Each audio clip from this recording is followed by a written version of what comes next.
Hola, hola, buenos días, buenos días. Estamos a domingo 18 de enero, semana tercera de este año, programa 3 de Pregonando Ideas por la Cultura del Pueblo, Educar para Transformar en sus 5 años.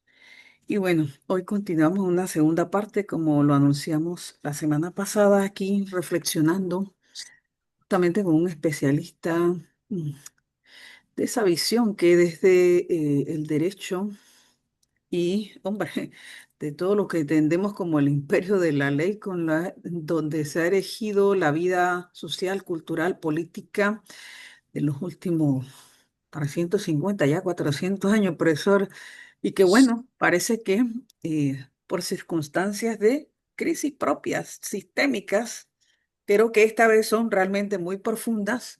Bueno, un actor importante, sobre todo de los últimos 75 años, 80 años de la vida social en el mundo, que son los Estados Unidos, pues se ha planteado en serio con el gobierno que apenas va en unos días a cumplir un año en el segundo mandato del presidente Donald Trump. Bueno, retrotraer lo que se ha avanzado, eh, de golpe plantearse cambios en las formas en las que hemos venido relacionándonos, sobre todo políticamente, pero también hay que decirlo en otro ámbito económico, militar, etcétera, y todo el concierto de las naciones. Entonces, estamos frente a un escenario que sí que se veía venir, doctor Te llamo después.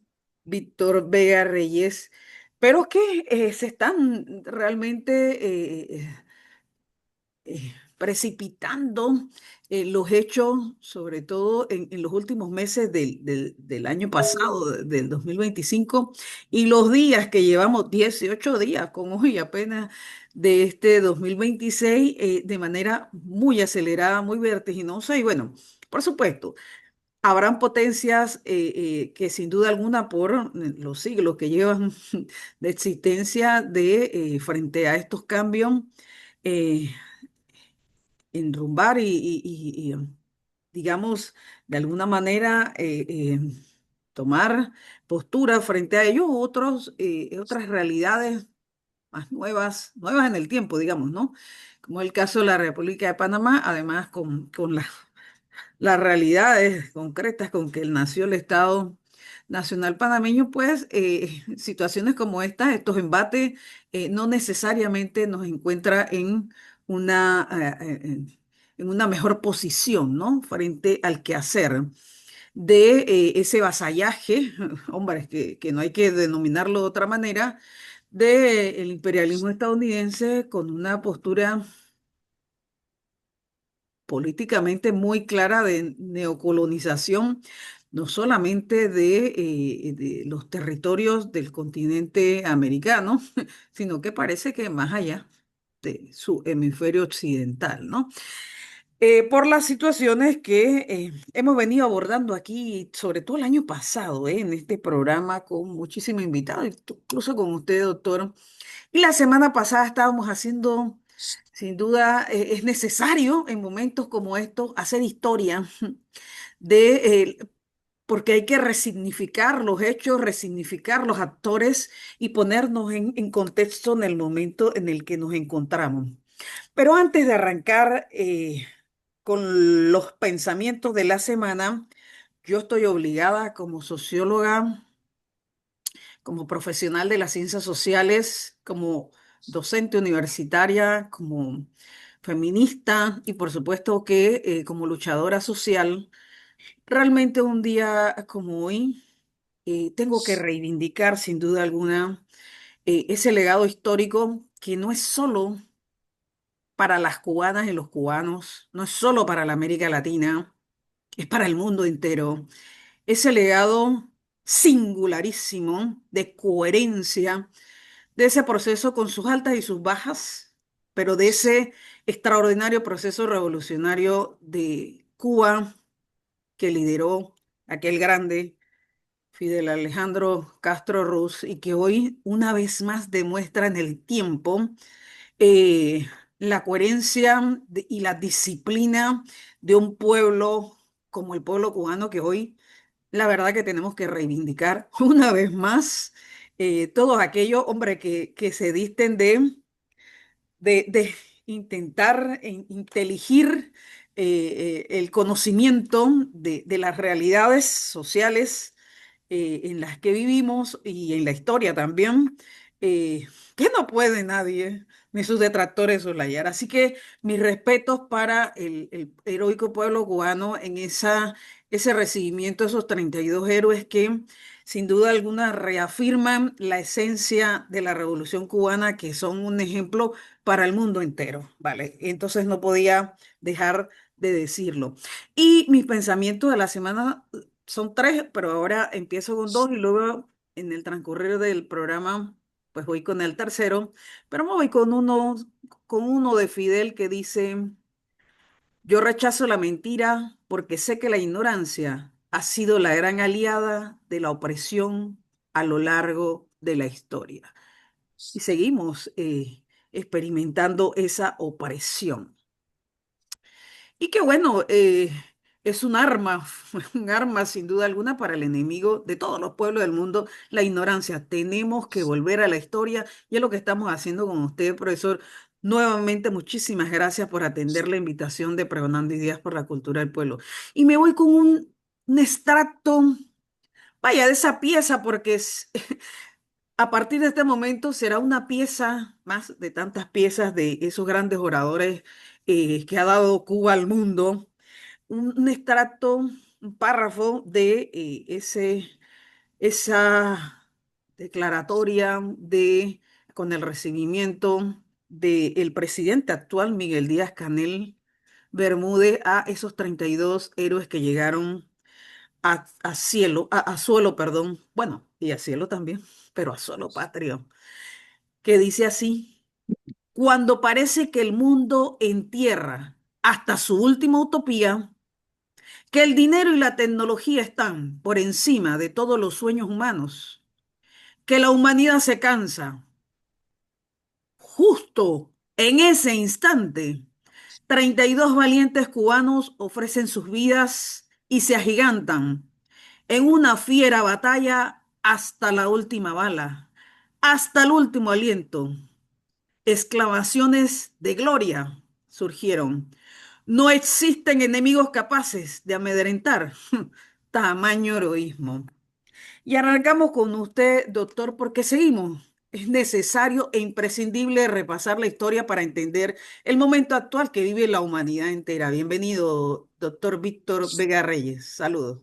Gracias una vez más, Rebeca, por la gentileza de convidarme a tu programa para compartir reflexiones, información que pueden ser útiles para la gente nuestra, la gente que va a la universidad a formarse. Entonces, eh, en los puntos a desarrollar en nuestra conversación de hoy habías puesto el tema de Groenlandia, eh, como la postura actual del gobierno de los Estados Unidos de cara a la reivindicación de esa isla está lanzando ondas expansivas de preocupación y ver de angustia a lo largo de toda la humanidad. Entonces, mira, Rebeca, nosotros tenemos, luego de décadas de trabajo en las aulas, el reflejo de comportarnos a donde nos presentemos como docentes a los cuales han dado en llamar por ahí los especialistas en facilitadores. Somos facilitadores de capturar el conocimiento, de hacer evaluaciones críticas. Entonces, el tema de Groenlandia, mira, yo lo voy a enmarcar dentro de la temática con la que yo trabajo por décadas, a saber, el derecho internacional público. ¿Por qué existe un derecho internacional público? Porque el derecho internacional público es una réplica del derecho interno. Hoy por hoy existen 193 estados miembros de la Organización de Naciones Unidas. Pero todos esos estados están estructurados de acuerdo a un ordenamiento jurídico que hemos dado en llamar ordenamiento jurídico interno. Un estudiante de Derecho en Panamá estudia el ordenamiento jurídico del estado conocido como República de Panamá. Aquí al lado, un estudiante de Derecho en Costa Rica está estudiando el derecho interno de la República de Costa Rica y por ahí podemos ir. No se puede concebir un Estado al margen de un ordenamiento jurídico. Guardan una relación simbiótica. No puede haber Estado sin ordenamiento jurídico. ¿Y para qué pensar en ordenamiento jurídico al margen de un Estado? Entonces, nuestra República de Panamá, en su ordenamiento jurídico, refleja la expectativa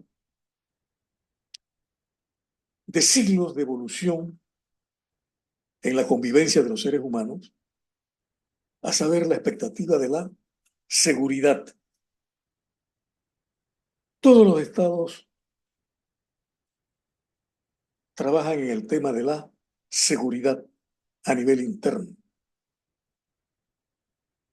En el caso nuestro, el artículo 17 de la Constitución, a mi modo de ver, toca directísimamente el asunto, cuando señala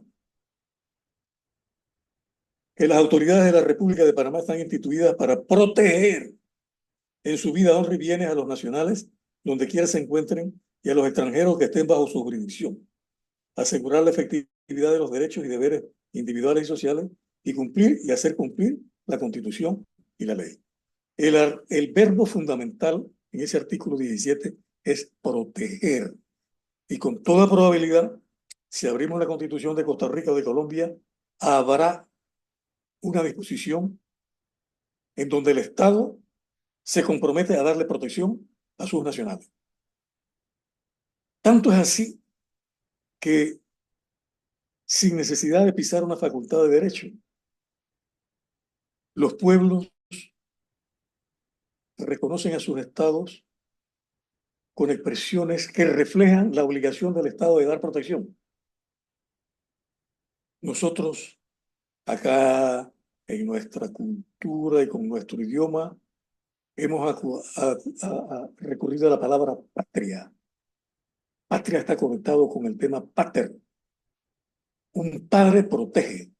Un padre protege a sus hijos. Y aún a nivel de la naturaleza, por primitivo que sea un ser, va a proteger a los recién nacidos. Le digo a mis estudiantes, y te lo digo ahora a los que le dan seguimiento a tu canal, hasta una gallina con un cerebrito así chiquitito, del tamaño de una nuez, es una fiera al momento de defender a sus pollitos. Eso es normal. Eso es normal en la naturaleza. Y el conglomerado, conocido como Estado, también protege. Y lo reconocemos como la patria, como el padre que protege. En la literatura en inglés, el asunto sale todavía mucho más preciso, porque tienen la palabra motherland. Si a un estadounidense, a un canadiense de cultura anglosajona se le pregunta cuál es su estado, cuál es my motherland is, mi tierra madre es Estados Unidos, Canadá, Australia, ta, ta, ta. Motherland, la tierra madre, la tierra que protege. Ok, entonces seguimos con la historia. Los estados tienen como misión fundamental proteger. Y para evitar el caos, tienen el monopolio de la impartición de justicia. Aún a nivel de los estados más primitivos, el Estado reclama para sí la potestad de impartir justicia que está conectado con el orden interno y la protección a cada cual. ¿Ok? Las sentencias de nuestros tribunales y probablemente las sentencias de los tribunales de otros países, allí se lee en nombre de la República y por autoridad de la ley, en nombre de la República, dictan la sentencia. ¿Ok? Eso nos distancia de la sociedad primitiva, vaya, el hombre de las cavernas, que en las tiras cómicas, sobre todo, los vemos que salían con un garrote, un manduco al hombro, porque ahí no había Estado. Tú tenías que velar por tu propia seguridad. La evolución va en esa línea. Se inventa el Estado para proteger, para impartir justicia. Esa misma expectativa se da a nivel del derecho internacional público que busca establecer patrones de conducta para una comunidad de estados que interactúan entre sí. Hoy por hoy hay 93 estados miembros de Naciones Unidas. Los estados que firmaron la Carta de San Francisco, constitutiva de las Naciones Unidas, fueron 51. Te digo ese dato para los que están y le den seguimiento al canal, para que vean ese crecimiento tremendo de la comunidad internacional. De 51 estados signatarios de la Carta de San Francisco en 1945, ahora estamos a 193, casi que multiplicado por 4. Ok, ¿qué es lo que se espera que consiga el derecho internacional a nivel de sus normas que deben acatar los estados? La pacífica convivencia, que los estados no puedan tomarse la justicia por su propia mano, que no se comporten como el hombre primitivo de las cavernas, que sale con un manduco que no lo deja porque él mismo tiene que hacerse respetar y impartir justicia si se siente dejado. Ese es el gran desideratum del derecho internacional. Tener normas que los estados acaten para conseguir la pacífica convivencia, que nadie se tome la justicia por su propia mano a nivel de los estados. Eso es lo que se espera, ¿verdad? ¿Cómo los estados se han comportado históricamente de cara a tomarse la justicia por su propia mano? Recurriendo a la guerra, al conflicto armado. Desde los tiempos más profundos en la historia, léase las relaciones entre Esparta y Atenas, o las luchas para la época del Imperio Romano, los estados y los pueblos están confrontándose, enfrentándose y enfrentándose, porque no están regidos por normas que le digan, nosotros tenemos que comportarnos, dejar a tener seguridad para todos, ¿verdad? Tenemos que respetar un ordenamiento jurídico de carácter internacional. Y la humanidad va avanzando, y yo lo veo desde un punto de vista, si se quiere, un tanto pesimista. La imagen me llega con frecuencia a la mente. Tristemente, por donde se ha desplazado el hombre, va dejando un rastro de sangre. Por donde va derramando la sangre de sus semejantes. Así llegamos, para simplificar un poco el tema, a la Primera Guerra Mundial a inicios del siglo pasado, ¿verdad? Arranca en el 14, por ahí los libros nos hablan del detalle, la muerte de un príncipe del Imperio Austrohúngaro a manos de un nacionalista serbio. Estalla la Primera Guerra Mundial, 4 años de conflicto, y ya nos encontramos con el fenómeno de que en esas contiendas ya no mueren miles, sino que mueren millones. Millones. Muertos, porque por cada muerto pudiéramos pensar 2 o 3 heridos. Y esas cifras serían pavorosas si sumamos a los muertos los heridos. Entonces, un señor de nombre Woodrow Wilson, presidente de los Estados Unidos, reflexionó con su equipo de trabajo y dijo, esto no debe repetirse, esto no debe repetirse. ¡Qué barbaridad! Tenemos que establecer un ordenamiento que ligue a los estados y los obligue a resolver sus problemas por medios pacíficos. Y estamos hablando de la propuesta conceptual de la llamada Sociedad de Naciones o Liga de las Naciones, que tenía esa expectativa propia del derecho interno, lograr la pacífica convivencia entre los estados. Muy bien, rige la Carta de la Liga de Naciones o Sociedad de Naciones, pero comienza a darse un escenario que creo que en la reunión pasada te la mencioné, que es agorera, augurios terribles. Estando vigente la Carta, un estado como Japón dice, yo me siento estrecho aquí en mi territorio, y en mi territorio me falta que si carbón, que si petróleo, de manera que la China, que está aquí al otro lado, tiene un enorme territorio y yo me siento legitimado para avanzar sobre el territorio chino y arrancarle un pedazo e incorporarlo al imperio del Japón. Ese punto de vista lo replicó un señor de nombre Benito Mussolini, estando vigente la Carta de la Sociedad de Naciones que se había adoptado para evitar que cada cual se tomase la justicia por su propia mano, que cada cual recurriese a la guerra, a la violencia, para hacer respetar su agenda en el plano internacional. ¿Ok? Entonces Mussolini le cayó a Etiopía, el único estado que no está, el que guardaba independencia en el África. Más luego le cayó a Libia.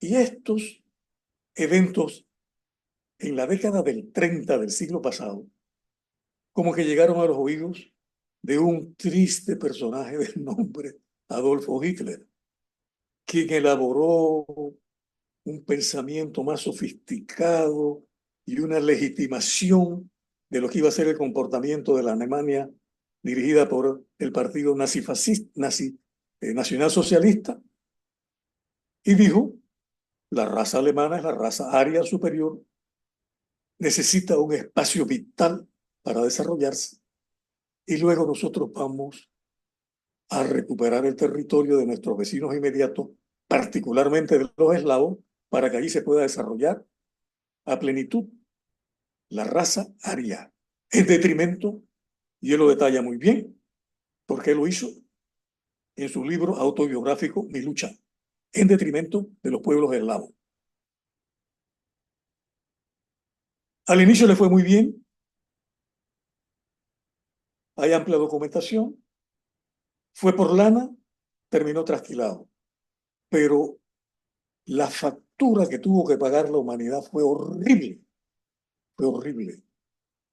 Los 5 o 6 millones que murieron en la Primera Guerra Mundial se multiplicaron como por 6, qué sé yo, 8. Nada más en el frente ruso se habla que murieron en el rango de unos 20 a 30 millones de personas en el frente ruso. La humanidad quedó traumada. Otra vez hemos incurrido en semejante catástrofe. La comunidad de estados no sabe convivir pacíficamente. No sabe hacerle honor a la condición que tienen los seres humanos que se reclaman desde el punto de vista de la taxonomía como Homo sapiens, es decir, el ser más evolucionado que habita el planeta, que tiene capacidad de abstracción, de juicio crítico, se comporta como un ser verdaderamente primitivo. No razona, no sabe interactuar con sus semejantes, los mata, les quita su territorio. Vino nuevamente ante ese trauma el ensayo de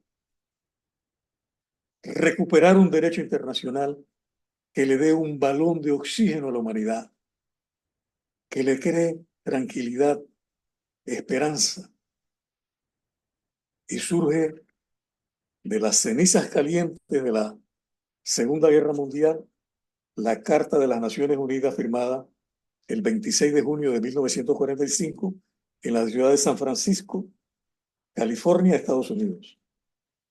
Y aquí tengo el librito. Arranca señalando, nosotros los pueblos de las Naciones Unidas, resueltos a preservar a las generaciones venideras del flagelo de la guerra que 2 veces durante nuestra vida ha infligido a la humanidad sufrimiento indecible, dice la carta, a reafirmar la fe en los derechos fundamentales del hombre, en la dignidad y el valor de la persona humana, en la igualdad de derechos de hombres y mujeres y de las naciones grandes y pequeñas, a crear condiciones bajo las cuales pueda mantenerse la justicia, el respeto de las obligaciones emanadas de los tratados y de otras fuentes de derecho internacional, a promover el progreso social y elevar el nivel de vida dentro de un concepto más amplio de la libertad. Esto está vigente. Esta es la Carta de las Naciones Unidas. Esto obliga a los 193 miembros. Pero entonces, ¿qué está sucediendo? Mi carísima Rebeca Yanis, ¿qué está sucediendo? Se está repitiendo el fenómeno de las entre dos guerras del siglo pasado. Aparecen estados por allí advirtiendo, como es el caso ahora de la pretensión de los Estados Unidos de hacerse con la jurisdicción sobre Groenlandia, diciendo, Groenlandia encaja como una pieza fundamental para la seguridad de los Estados Unidos y nosotros vamos a incorporar a nuestra soberanía a esa isla, one way or the other, como diciendo, o por medios pacíficos o vamos a recurrir a la violencia. Y eso es lo que tiene patas arriba ahora mismo a la humanidad.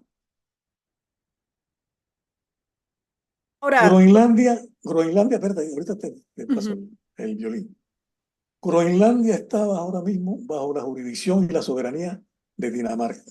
correcto. Dinamarca forma parte de la Organización del Tratado del Atlántico Norte, Hmm. forma parte de la Organización de las Naciones Unidas, pero un miembro de Naciones Unidas, que léase los Estados Unidos de América, un miembro de la Organización del Tratado del Atlántico Norte, le está Digamos que el enro principal miembro, imagínense.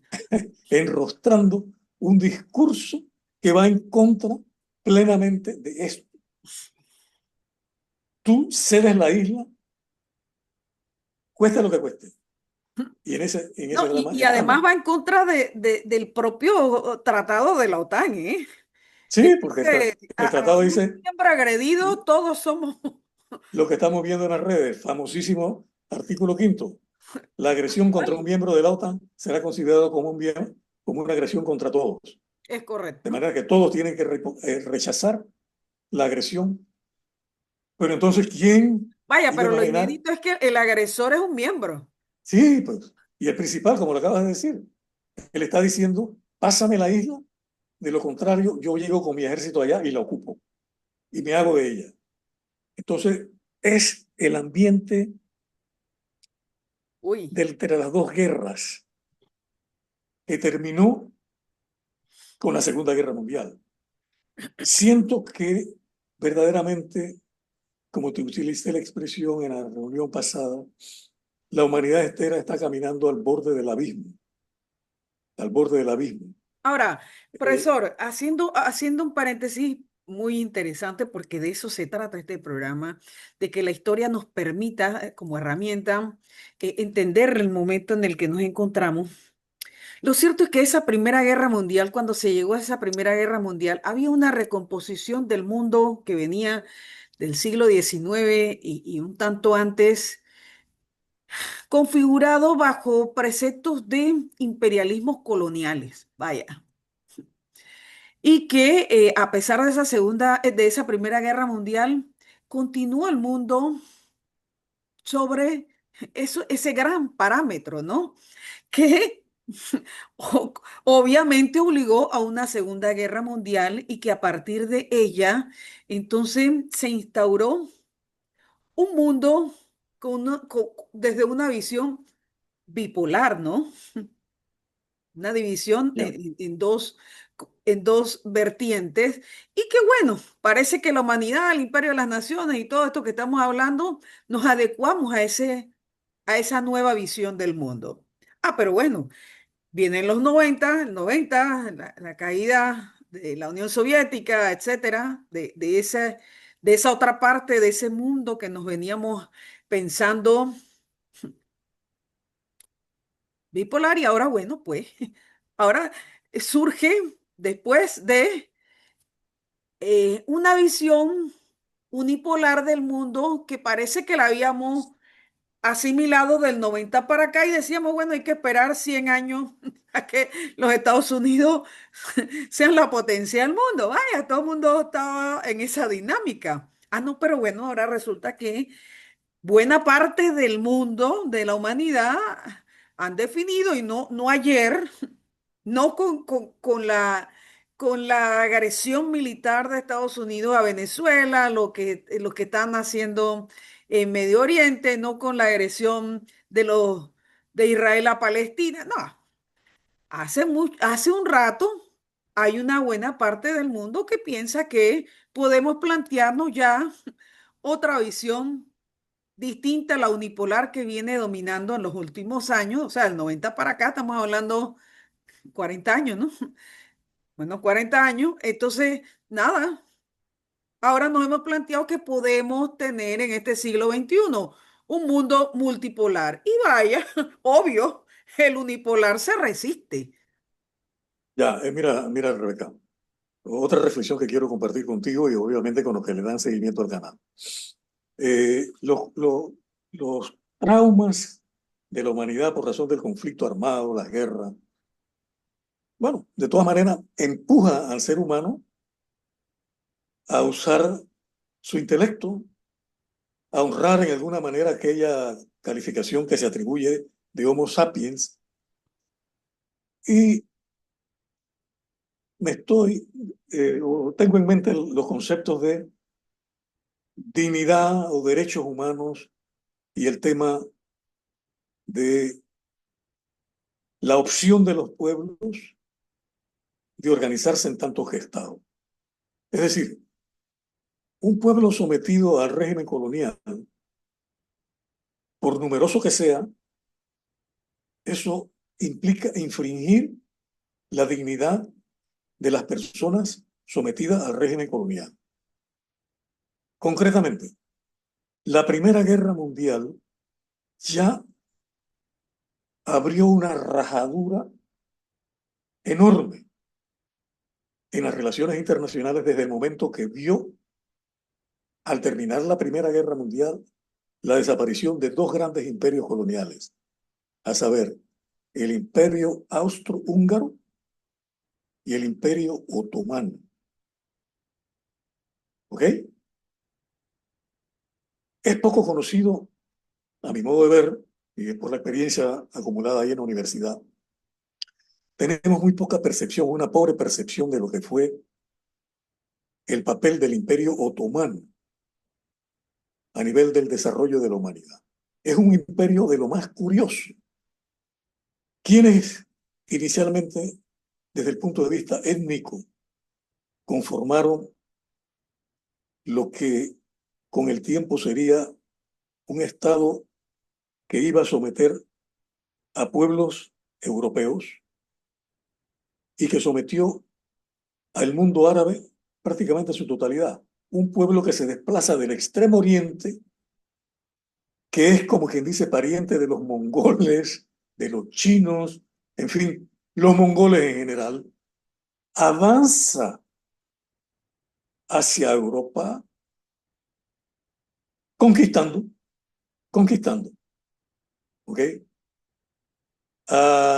Domina a los pueblos del mundo árabe, pero el imperio turco es curioso.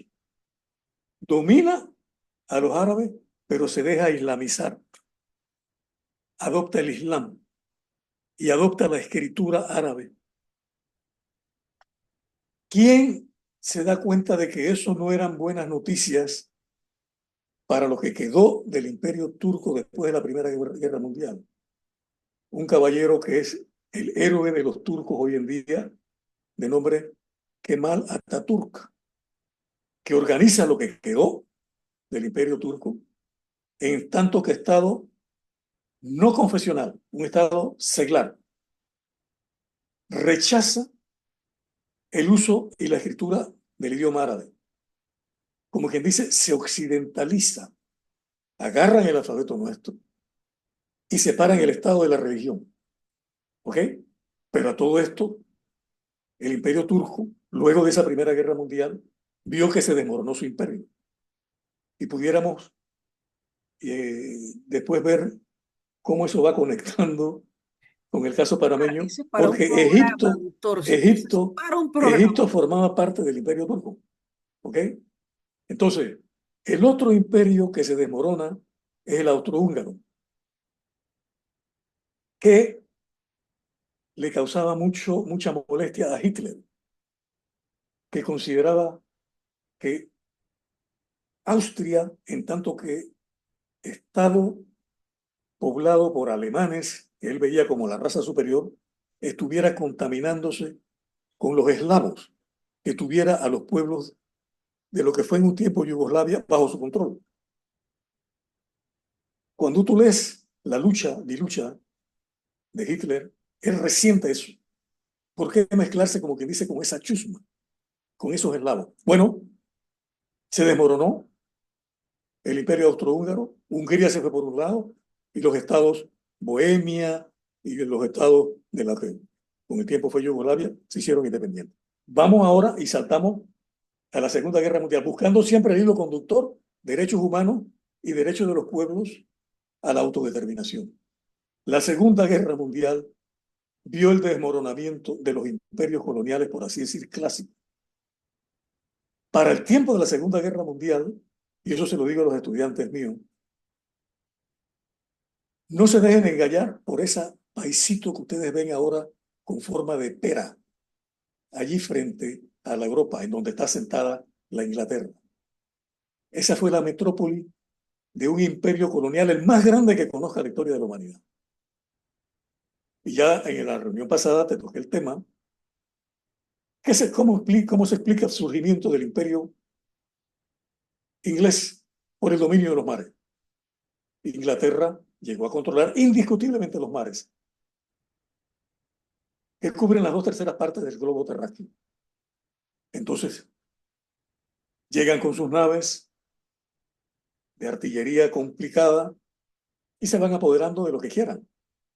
Por ahí he leído algunas cositas de cómo se impusieron en Australia. Cuando los ingleses llegaron a Australia, había pueblos prácticamente en condición de la edad de las cavernas. Un subcontinente se lo echaron al bolsillo, como quien dice, paseando, echándose fresco. Australia entera. Y luego, todo Australia, Pakistán, Nueva la India, Zelanda, Sri Lanka, Bangladesh, un imperio verdaderamente monstruoso. hasta Pero Canadá. ese imperio se desmoronó por razón de la Segunda Guerra Mundial. Al Tal cual. igual que el imperio de mi querida Francia. Y el imperio Portugal tenía su pequeño imperio. Bélgica también tenía. Paisitos así. Sí, sí, sí. Holanda también tenía. Imagínate, Holanda era la potencia metropolitana Ah, colonizadora todavía tienen de pero todavía Indonesia. tienen el espíritu imperial, dicen nuestros territorios de ultramar. Todavía Ok. hablan así. Entonces, eh, es la crisis de Suez, nacionalización del canal de Suez en 1956, que les recuerda particularmente a los ingleses y a los franceses, ustedes no son más superpotencias, no lo son más, ustedes son potencias subalternas. La crisis de Suez de 1956, muy mal estudiada aquí en Panamá,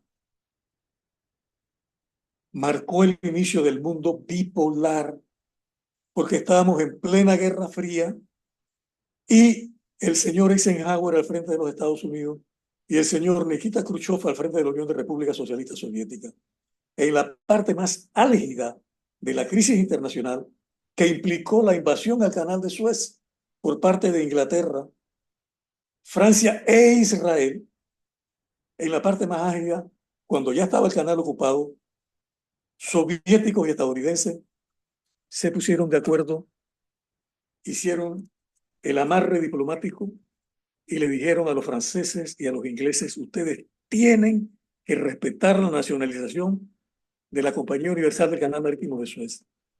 Tienen que dar un alto al fuego y desocupar el canal.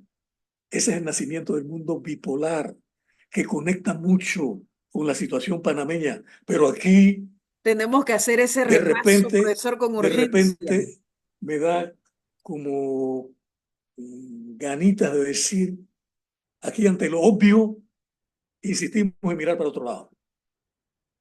Ahora, al menos por mi trabajo académico, yo tengo de mi par de obritas y ahí lo dejo establecido. Como quien dice, para salvar el punto de vista que No, no y hubo estos panameño, programas también, profesor, quedan que no grabados. hubo panameño, que no hubo panameño que lo advirtiese. Así es. Tú no puedes entender la evolución en el plano internacional del Canal de Panamá al margen del Canal de Suez. Imposible, imposible. Necesariamente tienen que saber, tienen que manejarse en tándem, en tándem. Siempre ha sido así históricamente. Y entonces podemos pasar del tema un poquito, si se quiere, nada más de manera puntual, del tema Groenlandia al tema Panamá. Porque el señor Trump también, en una reunión para buscar la más formal de las dos cámaras del Congreso de los Estados Unidos reunidas, dijo: el canal de Panamá es fundamental para la seguridad de los Estados Unidos. Y el discurso que ya conocemos, que repitió no hace muchito. La inversión más grande históricamente de los Estados Unidos fue para construir el canal. Murieron miles de estadounidenses, creo que está usando la cifra de 30.000. Debemos nosotros decirle a los panameños: no, te estás equivocando, murieron 100.000 para seguirle la corriente. Murieron 100.000 estadounidenses mordidos por serpientes y víctimas de la malaria. ¿Verdad? Porque eso forma parte también de esa estrategia de los que planifican la política exterior de los Estados Unidos. Ahora mismo hay una palabra que es lo que amolda con lo que ellos están haciendo, que es la hipérbole. La hipérbole, ¿no? Murieron 30.000 estadounidenses. Se sabe que es una mentira abiertísima, pero sobre eso lo hacen deliberadamente para sacar réditos. Pero en esta coyuntura de reivindicación de los Estados Unidos del canal, esa espada está allí pendiente. ¿Cómo vamos a salir de ese marasmo? Recuperar nuevamente lo que nos enseña la historia. Lo mencioné en el programa pasado. Sin el apoyo de los países alineados, Panamá no hubiera ido muy lejos. Sin el apoyo, tirando mucho más atrás, de lo que hizo un Stalin para derrotar a Hitler, difícilmente Panamá hubiera conseguido lo que consiguió. Es decir, la historia es una tremenda maestra, tremenda maestra. La humanidad está agitada, hay incertidumbre. ¿Qué va a pasar? ¿Qué va a pasar? Pero nuevamente, hay que meterse de cabeza en los libros, meterse de cabeza en los libros y no desesperar. Uno desesperar tanto, no desesperar tanto. Estas jugadas me llega a la mente. Al principio Hitler se veía invencible, volteó patas arriba a nuestra querida Francia en una campaña, creo que fueron como 3 semanas. En 3 semanas la acabó. Le cayó a Polonia 1 de septiembre de 1979, iba avanzando, avanzando. Al principio, eh, la imagen era: la Alemania nazi es invencible, la Alemania nazi es invencible. Pero miren lo que pasó, miren lo que pasó. Fue derrotada ampliamente, vino el juicio de Nuremberg, allá en el Extremo Oriente, los juicios de Tokio, y cantidad de fulanos fueron condenados como criminales de guerra y qué sé yo. Sobre la marcha te puedo decir, para beneficio de nosotros que nos gusta la cosa académica, que la Constitución de los Estados Unidos en su artículo sexto reconoce que el derecho internacional es the law of the land. Es decir, ellos por el artículo sexto de su Constitución están obligados a respetar el derecho internacional público. Te lo voy a leer en inglés. Aquí tengo la Constitución de los Estados Unidos, ¿no? Porque aquí creo que todos tenemos cierto manejo del inglés. This Constitution and the law of the United States, which shall be made in pursuance thereof, and all treaties made or which shall be made under the authority of the United States, shall be the supreme law of the land. Tendrán que ser la ley suprema del país. Y te digo esto deliberadamente, porque ahorita mismo estaba hablando de los juicios de Nuremberg. Si esto se complica, o anticipándome un poco más, porque ya el mismo Trump ha dicho, si yo pierdo las elecciones de medio término en noviembre, se debe venir un impeachment. Y los diputados y los congresistas le van a decir, usted dijo abiertamente de que en su accionar en el plano internacional usted no se rige por el derecho internacional, que usted se rige por lo que le dice su moral. Creo que está al tanto de esas declaraciones que hizo, ¿no? Para mí mi límite en el plano internacional no es el derecho internacional. Mi límite es lo que me dice mi moral. Pero entonces digo, las redes sociales se llenaron. Pero ¿quién está hablando? Un evasor sistemático de impuestos, que tiene quiebras fraudulentas tras de sí, que tiene una condena en firme por violación a una periodista, violación carnal, que tiene involucramiento en redes de pederastia. Es decir, moralmente es un bagazo, es un bagazo. Y ese tipo dice, en el plano internacional, yo me voy a regir por lo que dice mi moral. ¿Cuál moral? Entonces, ¿en qué terminará este ambiente tan difícil que se le presenta a la humanidad? Se ve venir un impeachment y se ven venir los juicios de Nuremberg y los juicios de Tokio. Porque allí pasó, porque Hitler no se lanzó en sus desafueros solo. Él tuvo un equipo alrededor de él. Himmler, Goebbels, Rudolf Hess y todos tuvieron que rendir cuenta, porque en su momento también seguramente se les dijo, y el derecho internacional que estaba establecido a nivel de la Carta de la Sociedad de Naciones. Entonces, esa es la triste situación que estamos hoy. Te empalmo con lo que te dije anteriormente. La comunidad de estados requieren de un derecho internacional. Los estados tienen que reconocer que tienen que ser regidos por normas, porque hay estados gigantescos territorialmente, hay medianos estados y hay pequeñísimos estados. Aquí en el área nuestra, Belice es un estado soberano miembro de Naciones Unidas. Hay islas pequeñitas en el Caribe. ¿A quién le interesa más que se respete el derecho internacional? A los pequeños y medianos estados. Panamá entra dentro de los pequeños. Entonces tenemos que estar dándole. No se puede vivir en un estado de zozobra. Los estados tienen que tener una organización que copie en gran medida el derecho interno y que le dé garantías a todos los estados de seguridad. Porque digo, por ahí nos pudiéramos ir, porque los Estados Unidos insisten en el tema, Groenlandia es necesario para mi seguridad. Pero si siguen con ese impulso, dirán, bueno, pero entonces entre Groenlandia, que va a ser parte de Estados Unidos, está Canadá. Vamos entonces a presionar también para que haya una continuidad en el territorio. Y volverá entonces Trump a decir, el Estado 51 tiene que ser Canadá. Y vaya usted a saber, No, pero por Canadá ya lo, decidió lo que quiere, ¿eh?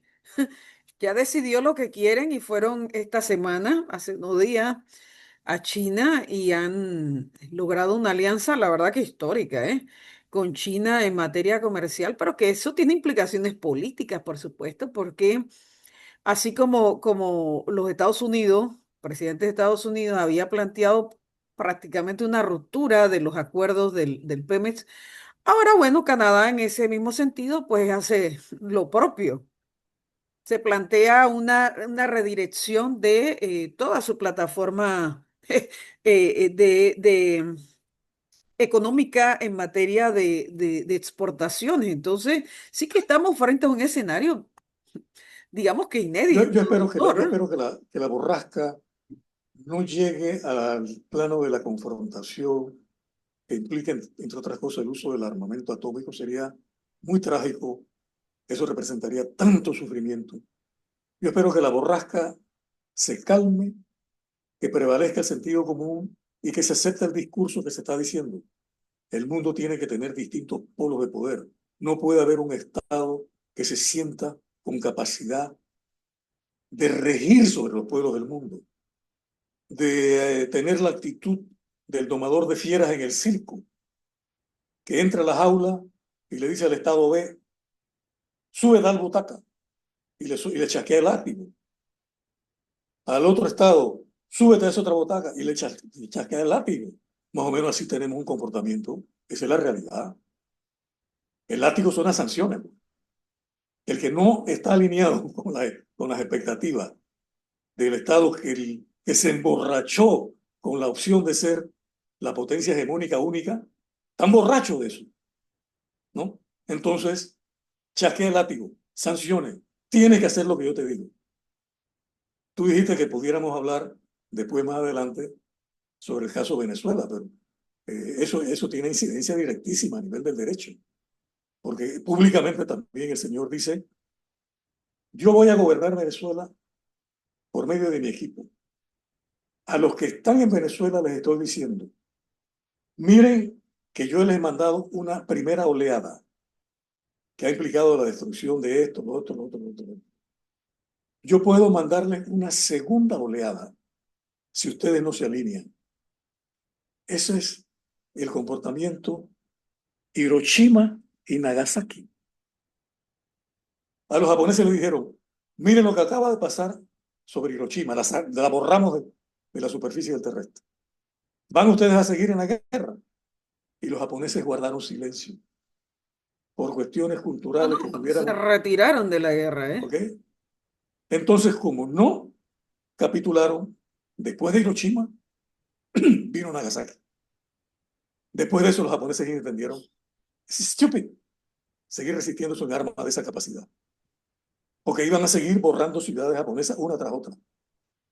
Pero nuevamente, él, No, pero desde el ni punto, siquiera espérate, espérate, del espérate, desde el armamento punto de vista, bélico desde vamos el a punto de hablar vista, en otro programa, ok, doctor. desde el punto de vista jurídico, existe lo que se llama la autonomía de la voluntad y la libre manifestación de la voluntad. Vamos al plano interno que uno podría captar mejor.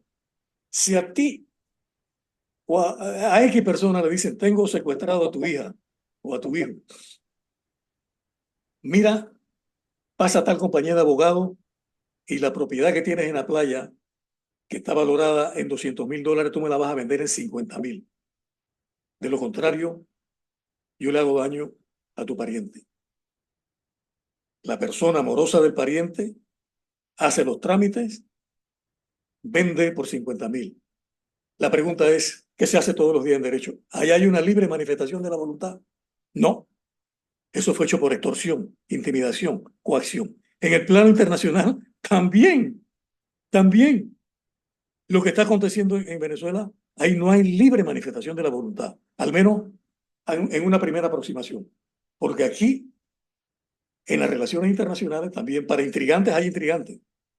Y yo creo que tú puedes leer ahí entre renglones lo que pueda decir. ¿No? A la intriga de que puede venir una segunda oleada si no hace lo que te digo, allá pudiera haber otro asunto en mente, como el caso Irán, y por ahí nos vamos. Pero mi estimada Rebeca, como ves, son temas de mucha actualidad y que producen un tanto de consternación y hasta de tristeza. En lo personal lo veo así. Pensar, como lo dice la Carta de las Naciones Unidas, en dos ocasiones, siglo XX, sufrimientos indecibles para la humanidad y que todavía no aprendamos que hay que regirse por un derecho internacional que le dé oportunidades de seguridad a todos los estados, grandes, medianos y pequeños. Increíble que haya gente todavía que vean las cosas de esa manera. Y lo ubico, como te dije en la reunión pasada, a nivel de los alquimistas agrupados en los llamados think tanks, que abundan, superabundan en Washington, que andan tras la piedra filosofal que les permita mantener a los Estados Unidos como hegemón por 1000 años. Para ponerlo así en términos, si tú quieres, eh, folclórico, pues.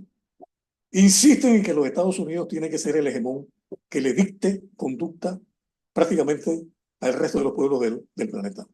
En eso estamos, en eso estamos. Esa tosudez,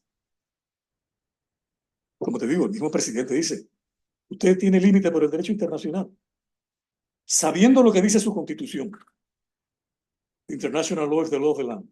Dice, no, el límite para mi conducta es mi moral. Y entonces las redes sociales se llenaron de registros sobre cómo pinta la moral del caballero. Entonces, eso es para asustar a la humanidad entera, pues. Eso es para asustar a la humanidad entera, porque el hombre eventualmente tiene el control sobre el uso del armamento atómico, ¿no? Hagamos la extrapolación. ¿Qué hubiese sucedido con la humanidad si la Alemania hitleriana hubiera sido la primera en desarrollar el arma atómica? Los destrozos y el sufrimiento hubiera sido multiplicado por aquello. Por fortuna no la tuvo. Pero en fin, como te digo, esperemos que esta borrasca pase y que prevalezca la sensatez, un poco de sensatez, No, un poco de yo creo, sensatez. doctor, que para bien o para mal, en realidad la humanidad también tenía que llegar a un momento de inflexión porque la unipolaridad, vaya, que se pensó en un tiempo, que se asimiló en un tiempo, no necesariamente nos sirve a la humanidad en el siglo XXI. Entonces, el que muchos pueblos del mundo se planteen y además lo exijan, ¿eh? Y exijan la ruptura de ese modelo, yo creo que es válido. Yo realmente, eh, así como el BRICS y otros mecanismos similares al BRICS se plantean en paralelo, una nueva visión del mundo eh, con mayores derechos, bueno, esto que estamos hablando, estos derechos y todo este respeto por el imperio de la ley y tal, que no puede estar supeditado y sometido a una potencia, yo creo que sí es válido. Yo me matriculo realmente en la posibilidad de que la humanidad en este 2026, es decir, el inicio del segundo cuarto, de este siglo XXI, sí o sí se plantea una ruptura de la unipolaridad que no nos ha servido, porque ahí están las pruebas del 90 para acá. Aumentó la pobreza en todas aquellas regiones en donde se impuso ese modelo realmente a rajatabla, como decimos, a diferencia de otras regiones del planeta en donde no pudo imponerse, digamos, de manera frontal y directa esa unipolaridad. Vemos el avance en todos los ámbitos, social sobre todo, de trabajo, en el ámbito económico y todo lo tecnológico, etcétera, de otras latitudes que no estuvieron sometidas a ese modelo que surgió luego de la caída de la Unión Soviética. Entonces, la humanidad tiene derecho y lo ha hecho siempre, usted lo ha explicado acá, lo ha hecho siempre, plantearse, replantearse, mejor dicho, nuevas formas de entendimiento y nuevas formas de plantearse sus relaciones políticas, culturales, económicas, etcétera. Y de eso es lo que se trata este momento en el que estamos. Hemos visto en el programa anterior y en esta semana, porque la historia es fundamental para entender cada momento,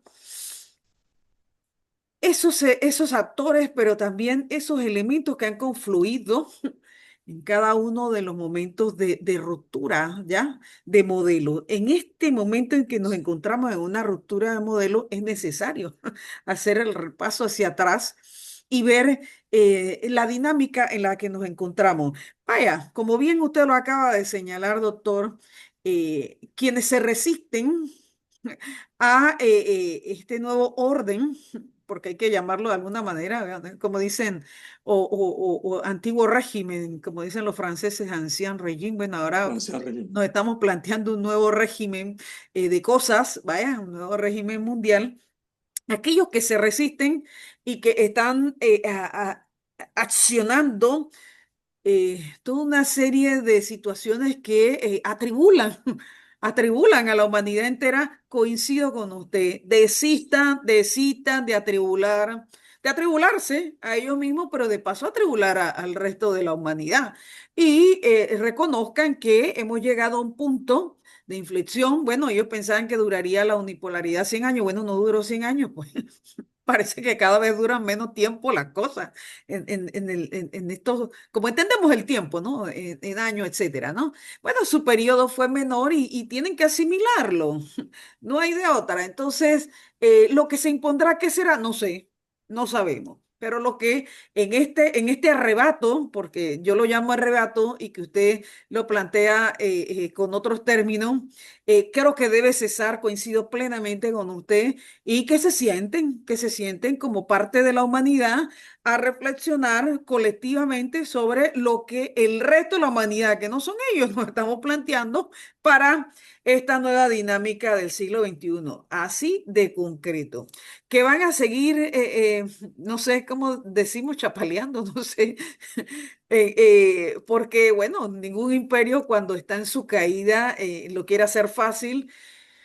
eh, Estamos en la obligación, profesor intelectual, pero también moral, ¿eh? También moral, gente como usted y como mi persona de generaciones distintas, reflexionar en estos espacios comunicacionales sobre la propia visión que tenemos intergeneracionalmente desde esta realidad panameña que forma parte no solamente de Latinoamérica, sino del mundo entero. Panamá, nuestra reflexión, que por ahí le llaman opinión, pero en realidad las opiniones son reflexiones, ¿vale?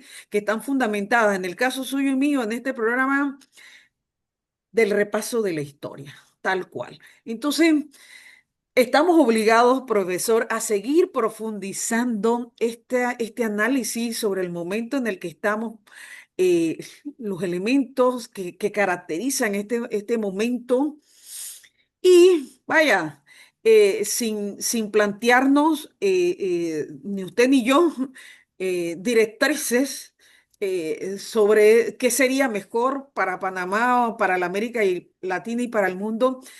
Sí, lo que podemos aportar es, en función de cómo ha ido evolucionando nuestra relación compleja, porque ay, eso sí que tenemos que reafirmarlo, hemos tenido una relación compleja con el imperialismo estadounidense, que es el que ha dominado no solamente del tiempo unipolar para acá, sino que ha dominado todo el siglo XX y la verdad que hay que decirlo, el siglo XIX también, cuando todavía no era imperio, pero por la cercanía que tenía con nuestros territorios. Entonces, nuestra mirada, por supuesto, una mirada muy de nuestra realidad latinoamericana, pero que no dista, del sur global y que no dista, la verdad, de todo el modelo opresor que ha venido desde el modelo imperialista colonial, desde que se instauró también ese modelo bipolar, que hay que decirlo también, y bueno, ahora en las últimas décadas el modelo unipolar. Sí, tenemos que hacer nuestra reflexión desde Panamá, no solamente para los panameños y las panameñas, sino la verdad que para más allá de las fronteras de nuestro territorio. Y esto también es una propuesta académica, porque ambos somos académicos, docentes de la Universidad de Panamá, entonces estamos moralmente obligados a hacerlo. No podemos decirles a nuestros oyentes y a quienes nos ven, que no siempre lo hacen en el horario, sino que eso queda allí para cuando así lo dispongan y es parte de estas clases. Bueno, usted que tiene, yo creo que medio siglo, ¿verdad?, de ser docente. Estoy llegando, Ya está llegando, ¿no? voy acercando. No lo digas mucho, borra eso ahí. Está acercándose al medio siglo, profesor. Y muchas de esas clases lo guardamos, lo llevamos en nuestra memoria En el caso suyo, pues los estudiantes de la carrera de Derecho en la Facultad de Derecho y Ciencia Política de la Universidad de Panamá y que lo replican, porque yo a usted tengo la referencia, sépalo, no solo de su trabajo intelectual, sino también de eso que se llevan los estudiantes que egresan de esas aulas de clases en la Facultad de Derecho y que yo también fui estudiante de la disciplina de Sociología en la Facultad de Humanidades y nosotros resaltamos a los buenos, ¿eh? Eso es así, eso es un principio.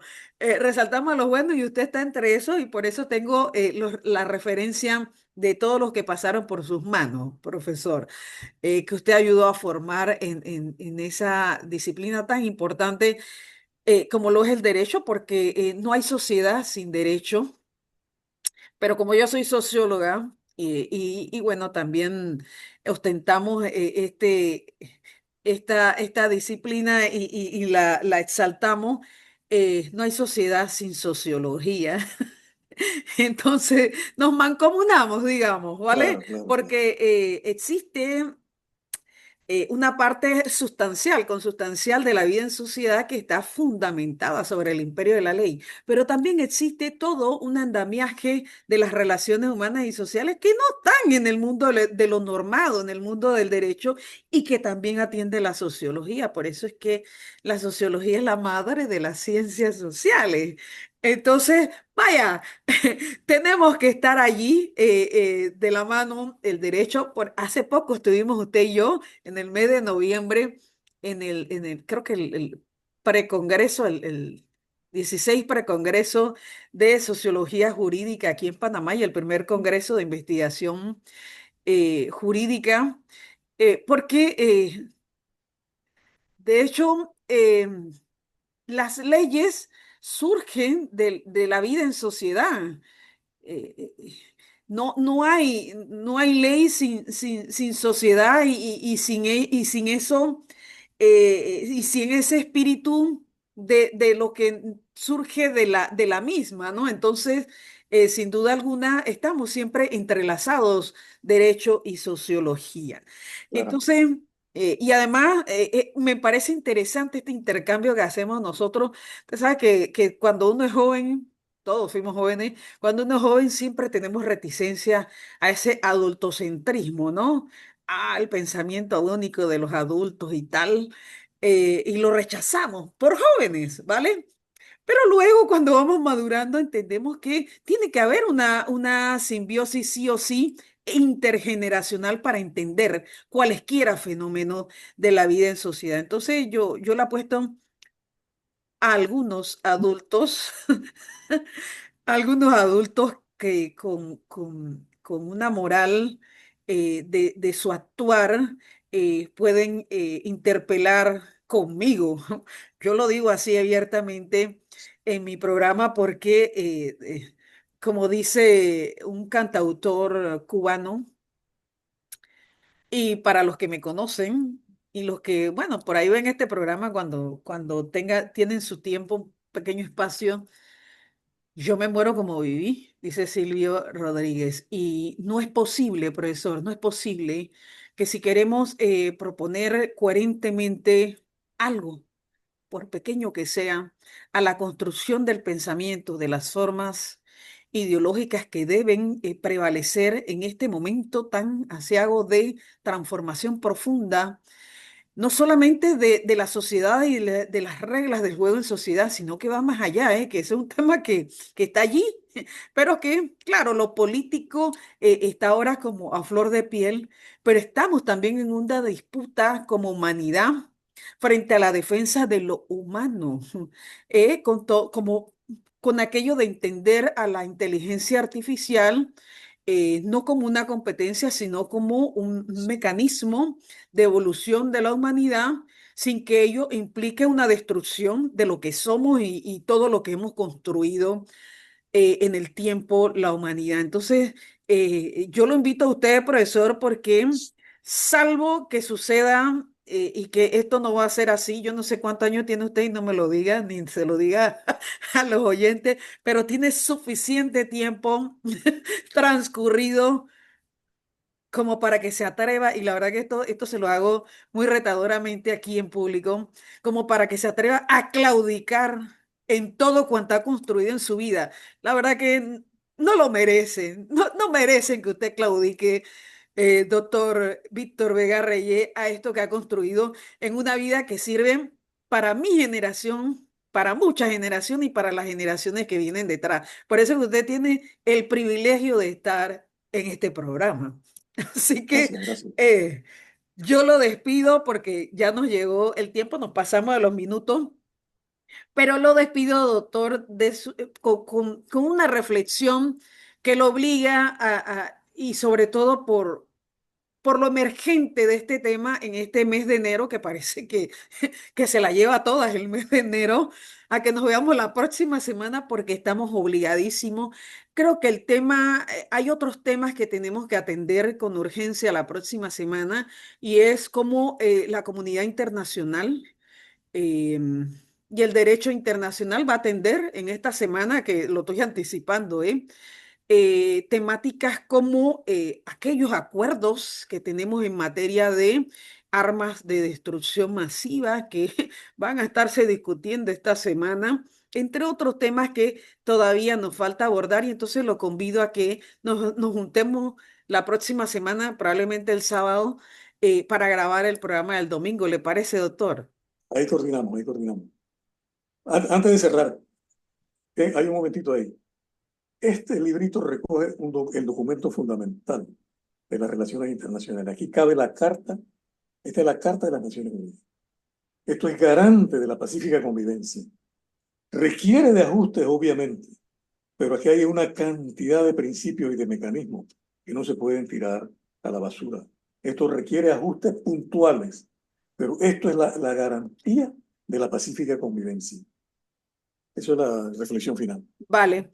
Y mire, yo he definido, y los oyentes se preguntarán, bueno, este es el programa 3 y viene el cuarto programa del año y he considerado urgente y pertinente sobreponer a los temas nacionales, los temas internacionales, porque sí, la realidad nacional no puede estar ni dista de lo que pasa en el mundo. Entonces, seguimos en materia internacional la próxima semana y las que sean necesarias, porque tenemos que tener la capacidad en estos momentos tan difíciles de la humanidad de atender los temas en función de las prioridades que lo meritan para la sobrevivencia de la humanidad, ¿eh?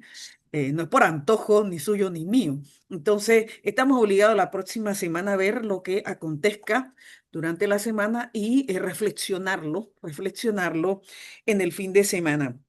Me despido con un pensamiento, como les prometí al inicio del programa, otro pensamiento de ese grande de la América Latina, que quienes me conocen saben que yo siempre tuve una situación muy personal eh, con la figura de Fidel por su relación con Omar Torrijos y eh, ese proceso, ese proceso de 21 años de la dictadura en Panamá, y que yo tengo mi posición, que todo el mundo la conoce, y que por, por cuestiones así de principio, no había pisado nunca, esto lo digo aquí en público, yo no había pisado nunca la embajada de Cuba en toda mi vida, hasta el fallecimiento de Fidel, que mi padre en vida me pidió que lo llevara a firmar el libro eh, de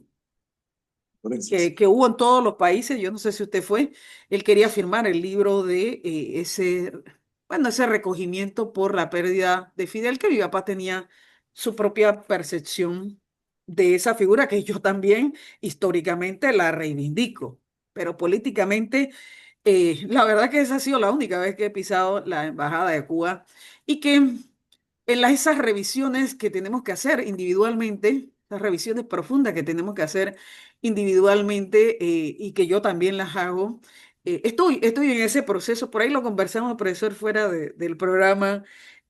cómo entender la Cuba de siempre en este siglo XXI. Pero me voy con este pensamiento de Fidel que dice así, ¿qué es el concepto de revolución? Revolución es sentido del momento histórico, es cambiar todo lo que debe ser cambiado, es igual, es igualdad y libertad plenas, es ser tratado y tratar a los demás como seres humanos, es emanciparnos por nosotros mismos y con nuestros propios esfuerzos. Es desafiar poderosas fuerzas dominantes dentro y fuera del ámbito social y nacional. Es defender valores en los que se cree al precio de cualquier sacrificio. Es modestia, es desinterés, es altruismo, solidaridad y heroísmo. Es luchar con audacia, inteligencia y realismo. Es no mentir jamás ni violar principios éticos. Es convicción profunda de que no existe fuerza en el mundo capaz de aplastar la fuerza de la verdad y las ideas. Revolución es unidad, es independencia, es luchar por nuestros sueños de justicia para Cuba y para el mundo, que es la base de nuestro patriotismo, nuestro socialismo y nuestro internacionalismo. Mire, este pensamiento de Fidel yo lo leí muy jovencita, que me lo pasó por ahí mi abuela materna. Realmente mis padres y mis abuelos maternos, sobre todo, aunque reivindico a los paternos, pero mis abuelos maternos realmente tenían una eh, eh, un profundo conocimiento de la historia latinoamericana y eso, por supuesto, que ha sido parte importante de la formación de mis hermanos y mis primos, etcétera, ¿no? Y por supuesto que la figura de Fidel estaba allí presente en todo y cada uno de los momentos de la formación que me dieron mis padres y mis abuelos. Y por eso la figura de Fidel siempre ha sido importante en mi vida, pero con un rencor inentendido para algunos, pero allí estuvo siempre de cómo entendió Fidel el proceso de la dictadura militar en Panamá, que yo lo estoy revisando en estos tiempos. Hombre, esto fue el programa de hoy y seguimos la próxima semana, doctor Víctor Villarreyes. Esto fue Pregonando Ideas por la Cultura del Pueblo, educar para transformar, como dice la educación popular, fundamento de la educación popular, educar para transformar ese pensamiento. Entonces nos vemos y nos escuchamos la próxima semana. Chao, chao. Adiós, adiós.